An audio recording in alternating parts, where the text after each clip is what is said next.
Good morning सगळ्यांना. स्वागत आहे तुमचं पुन्हा एका नवीन व्लॉगमध्ये. आजचा व्लॉग आपला डेली रुटीनचाच असणार आहे, कारण बरेच दिवस झालं आपल्या चॅनलवरती असा व्लॉग पडलेलाच नाहीये. प्रेग्नेन्सी रिलेटेडच कॉन्टेंट्स माझे शूट करायचे चालले होते, तर म्हटलं चला आज एक डेली रुटीनचा व्लॉग सुद्धा बनवूया. आणि आज आहे ना, आत्ता वाजले सकाळचे 11 आणि माझं ना अजून स्वयंपाक सुद्धा नाहीये, काहीच नाहीये, फक्त देवपूजा झालेली आहे. आंघोळ वगैरे करून घेतली, आधी देवपूजा केली, पहिला नाश्ता केला होता आणि त्यानंतर आहे ना आता कपडे वाळत घालायला जायचे मला टेरेसवरती. आणि आज डबा नसल्यामुळे ना माझा स्वयंपाक पण बाकी राहिलाय. 11 वाजले, माझा जेवायचा टाइम असतो 12-12:30, तोपर्यंत मला उरकायचंय. त्यामुळे भेटू आता, मी पहिल्यांदा कपडे वाळत घालून येते. आता करून घेते पहिल्यांदा स्वयंपाक. कपडे वगैरे सगळे वाळत घालून आले वरती. म्हटलं पटकन स्वयंपाक आवरावा, 12 वाजत आले, कारण मी वरती गेले ना की माझा टाइम आहे ना तिथंच जास्तीचा जातो.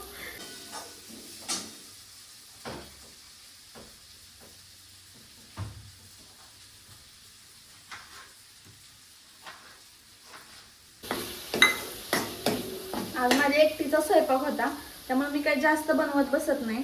जे इन्स्टंटली बनवलं, सोपं बनल ना असं काहीतरी मी बनवत असते. की आता मला टोमॅटोची चटणी आहे ना, ह्यांना पर्सनली अजिबात आवडत नाही, पण मी कधी कधी ना डब्याला देऊन टाकते. तसे डब्याला दिली ना तर खातात, पण असं म्हणलं ना तर अजिबात खाणार नाहीत. म्हणून मग माझं कसं असतं की घरी जर मी एकटी असले ना, मला टोमॅटोची चटणी आवडते ना जास्त, त्यामुळे मग मी अशीच बनवत असते. आणि मला कूट टाकून कधी कधी मी खाते, कूट टाकून पण पण कधी कधी ना मला अशी आंबट गोड चिंच गुळाची चटणी जी टाकून आपण बनवतो ना, तशी मला जास्त आवडते. म्हणून मग मी जेव्हा एकटीला स्वयंपाक करायचा असतो ना, मी तर पर्सनली तीच बनवते जास्त करून. आधी तीच बनवणार आहे. आणि असं पण मला आता गावाला जायचंय काही दिवस, मग मला फ्रीज मोकळा करायचा आहे. मग टोमॅटो भरपूर होते आणि एवढे संपणार नाहीयेत, कारण टोमॅटो जास्त यूज होत नाहीत. आपण जेव्हा ग्रेव्ही वगैरे करतो ना त्याच वेळेला टोमॅटो यूज होतात आपल्याला जास्त. म्हणून म्हणलं ते टोमॅटोची चटणी केली तर संपून जातील लगेचच. प्रत्येक स्टाईलच्या भाज्या ह्या खाल्ल्या पाहिजे, आणि आमच्या नवऱ्याला ते आवडत नाहीत. त्यांचे खूप जास्त नखरे असतात, असंच नको तसंच नको. म्हणून जेव्हा त्यांचा स्वयंपाक नसतो ना, मी माझ्या आवडीचं सगळं बनवून घेते. बाकीची कामं तर होतच राहतील. आणि आज आभाळ एवढं आले ना की अजिबात फ्रेशच वाटत नाहीये, पण असो, माझं दिवसभर हे चालूच राहतं. इकडे माझी भाजी शिजतीये आता. आता ही जोपर्यंत शिजतीये तोपर्यंत मी लगेच चपात्या करून घेते. आणि हा थोडासा काहीतरी राडा झालाय, तो आवरून घेते. इतका काय माझ्या हातात किचन असलं ना की इतका राडा होतच नाही. इकडे शिफ्ट करते आणि इकडे लगेचच चपात्यासाठी तवा मांडला. आणि आता चपात्या करून घेते. हे सगळं हातासरशी सगळ्या गोष्टी आवरल्या की जास्त राडा होतच नाही. आहे का माझं डोकं?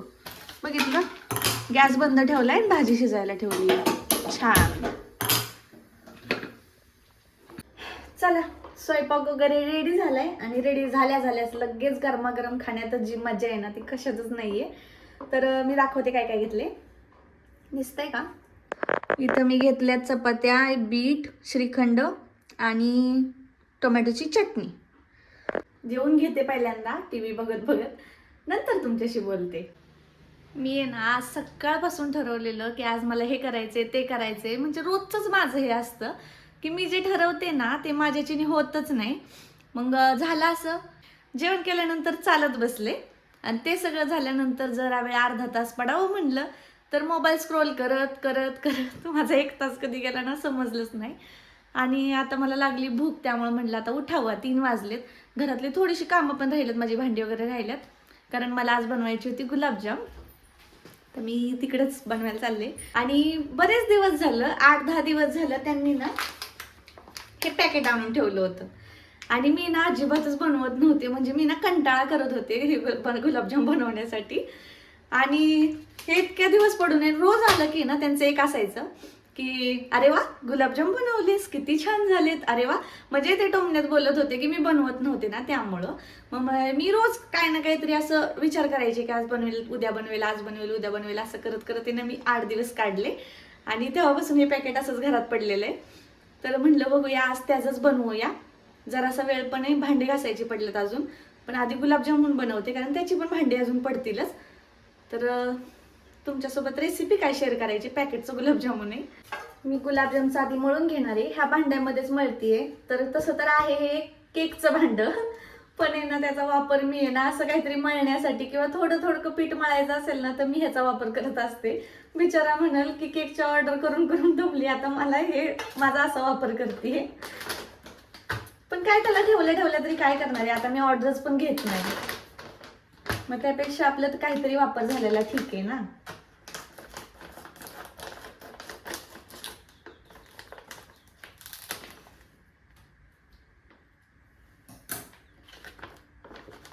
आणि खरं तर हे गुलाबजाम बनवण्यामागे आणखी एक कारण होतं की मला आहे ना आजकाल कसं होतंय की पहिलं सुरुवातीला मला आहे ना एवढं गोड काय, म्हणजे मी गोड जास्त खातच नाही, मला आवडतच नाही, चहा सुद्धा मी एवढा घेत नाही आणि मला ना गोड एवढं आवडत पण नव्हतं. पण आता आहे ना मला सारखं गोड काहीतरी खावंसं वाटतं.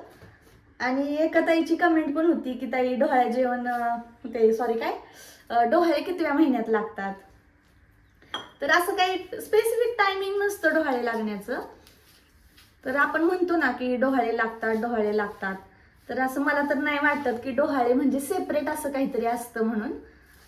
मी आधी हे मळून घेते, हे रेस्ट करायला ठेवायचे. त्यानंतर मला हे पाक करायला घ्यायचं आहे. पाक पण मी जास्त गोड नाही बनवत, मला ना अति गोड खाल्लं कीच मला मळमळतं. काही जणांना अति गोड गोष्टी आवडतात, पण मला नाही शक्यतो आवडत. पण आमच्या नवरबाच्या बाबतीत ते उलट आहे, त्यांना जास्त गोड आवडतं आणि मी कमी गोड खाते. अपोजिटच नेहमी असतं आमचं सगळं. आता संध्याकाळी जेव्हा गुलाबजाम बघतील तेव्हा म्हणतील आज मुहूर्त लागला का तुला गुलाबजाम बनवायचा.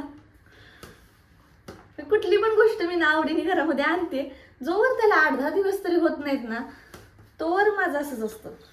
तर मी इकडे पाक बनवून घेतलाय, थोडासा गरमच आहे तो, म्हणजे कोमटच्या स्टेजमध्ये आलेला आहे. इकडं कढई ठेवली आहे तेलासाठी आणि इकडं हे झाकून ठेवलं होतं हे पीठ.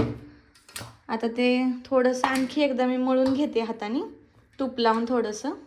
आता हे थोडंसं हातावरती तूप लावतच मी आता करणार आहे.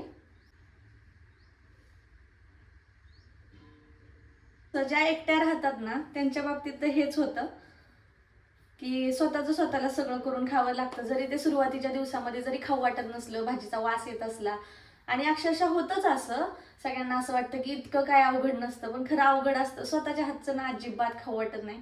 माझं सुरुवातीला 1-1.5 महिना मला तसंच झालं. सुरुवातीला म्हणजे 3ऱ्या-4थ्या महिन्यामध्ये माझं असं होत होतं की मला आहे ना अजिबातच स्वतःच्या हातचं अजिबात खाऊ वाटत नव्हतं. मग कधी कधी ना आकाश बनवायचे, भाज्यांना फोडणी द्यायचे कामावरनं येऊन.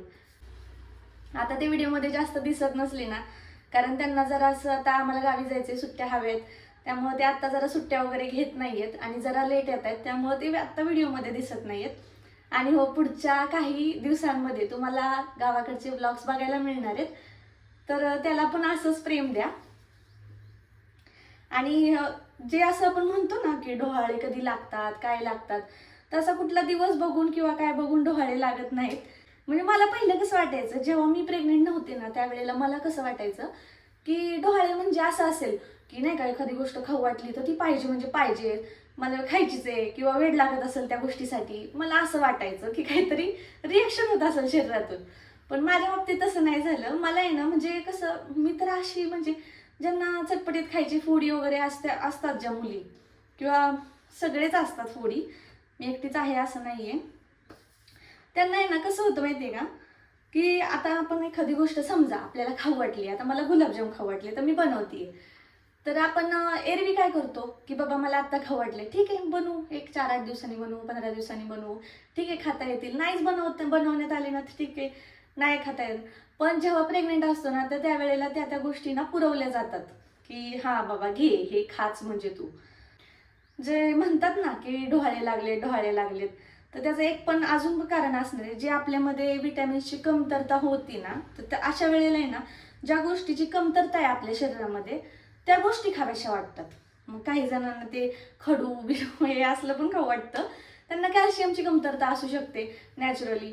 म्हणजे ज्या गोष्टीची डेफिशियन्सी असेल ना तुमच्यामध्ये तर त्या गोष्टी खाव्याशा वाटतात. कदाचित त्याला डोहाळे म्हणत असतील, कारण ते जरा विचित्रच आहे.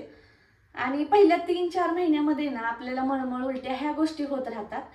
मग त्यामुळं कसं होतं की तेव्हा आपण म्हणतो ना क्रेविंग्स, माझ्या प्रेग्नेन्सीच्या क्रेविंग्स होत्या, हे होतं ते होतं. तर हे प्रेग्नेन्सीच्या क्रेविंग्स वगैरे मला तर नाही वाटत असं काय असेल. म्हणजे हा एक गैरसमजच आहे की क्रेविंग झाली. मी म्हणते क्रेविंग झाली, मला पण होतात. पण आहे ना, ते त्यावेळेला खाऊ वाटणारी जी गोष्ट असते ना, ती त्याला क्रेविंग्स म्हणत असतील कदाचित. दुसरं काय वेगळं नसतं.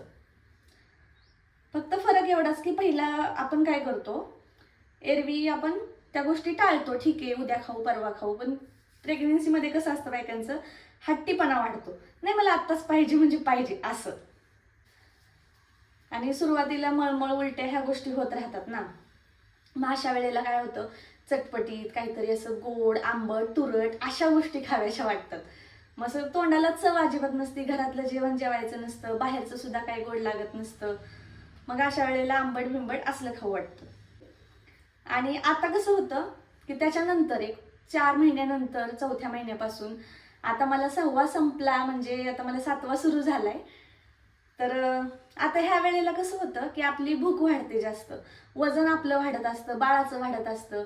माझी पण पहिलीच प्रेग्नेन्सी आहे, पण मला जे जे अनुभवलंय ना मी एक दिवसाचं, ते मी तुम्हाला सांगते. आणि असं वाटतं एकाच वेळेला भाजी चपाती सारखीच नको, सारखंच भात भाजी चपाती असलंच काय खायचं, मग वेगळं वेगळं पाहिजे. त्याला सुद्धा मला वाटते डोहाळे म्हणत असतील, कारण भूक भरपूर वाढती इतकी की ना आपण आपल्या नवऱ्यापेक्षा पण जास्त खातो. आणि ती गरज असते त्यावेळेला आपल्या शरीराची ती गरज आहे. त्यामुळे त्यालाच कदाचित डोहाळे किंवा क्रेविंग्स असं म्हणत असतील. माझे डोहाळे सध्या तरी मीच पुरवते, कारण माझ्या जवळच कोण राहिला नाहीये. लकीली मला जास्त त्रास होत नाहीये, म्हणून त्रास बीस होत असताना अक्षरशः मी रडकुंडीला आली असती ह्या सगळ्या गोष्टी करताना. एरवी जर मी हे करायला घेतलं असतं ना गुलाबजामुनचं, तर मला इतका वेळ लागला असता. पण तुमच्याशी बोलत बोलत आहे ना माझं पटपट व्हायला लागले. हे एवढेच राहिलेत, जरा कमी बनलेत का असं वाटायला लागले. हे मी 2 बॅचेसमध्ये तळणार आहे, कारण मी मगाशी ना पूर्ण जास्तीचं टाकलं, त्याला फुगायला जागाच मिळाली नाही. तरी फुगलेत छान, पण जरा हलवायला त्याला बरं पडतं. आणि गुलाबजामच्या बाबतीत एक चूक प्रत्येकाची होत असेल, मला पण माहिती, माझी पण पहिल्यांदा होत होती, की आहे ना आपण जेव्हा गुलाबजामुन गार पाकामध्ये टाकतो, गार गुलाबजामुन, तेव्हा ते ना मुरत नाहीत व्यवस्थित आणि त्याचा आतपर्यंत त्याचा पूर्ण पाक जात नाही. पण आहे ना मी एकदा एका लग्नामध्ये ना आचार्याला असं करताना बघितलेलं, की डायरेक्ट तो आहे ना तळत होता आणि तळता तळता गरम पाकामध्ये टाकत होता. गरम म्हणजे एकदम उकळता नाही, थोडासा कोमट पाक. अशा पाकामध्ये टाकलं ना की काय होतं, तुमच्याशी बोलत बोलत माझ्याकडून अर्धे करपले आणि अर्धे ते कच्चे राहिले. दुसऱ्या साईडला ठेवावं लागेल. आणि आणखी एक चूक, गुलाबजाम तळत असताना आहे ना कंटिन्यू त्याला ना हलवत राहायचं असतं, जेणेकरून आहे ना ते एकाच बाजूने जास्त डार्क होत नाहीत आणि एका बाजूने अशी पेंट राहत नाहीत. आणि मला ना थोडे डार्करच आवडतात, कारण छान लागतात ते चवीला पण.